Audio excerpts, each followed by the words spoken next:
ಇನ್ನು ಮಂಗಳೂರಿನಲ್ಲೂ ಕೂಡ ವಕ್ಫ್ ತಿದ್ದುಪಡಿಯನ್ನ ವಿರೋಧಿಸಿ ಪ್ರತಿಭಟನೆಯನ್ನ ಮಾಡಲಾಗಿದೆ. ಮಂಗಳೂರು ಬೆಂಗಳೂರು ರಾಷ್ಟ್ರೀಯ ಹೆದ್ದಾರಿಯನ್ನ ಬ್ಲಾಕ್ ಮಾಡಿ ಪ್ರತಿಭಟನಾಕಾರರು ಪ್ರೊಟೆಸ್ಟ್ ಮಾಡಿದ್ದಾರೆ.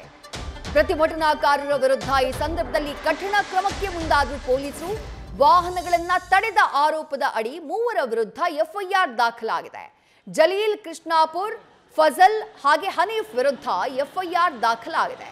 ಬಿಎನ್ಎಸ್ನ ವಿವಿಧ ಸೆಕ್ಷನ್ಗಳ ಅಡಿಯಲ್ಲಿ ಎಫ್ಐಆರ್ನ ದಾಖಲು ಮಾಡಿಕೊಳ್ಳಲಾಗಿದೆ.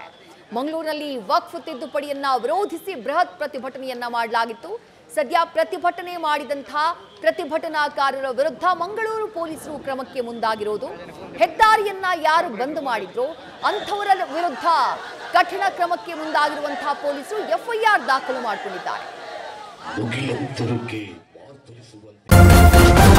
ನ್ಯೂಸ್ ಫಸ್ಟ್ ನಿರ್ಭೀತಿಯಿಂದ ನಿಮ್ಮ ಪರವಾಗಿ.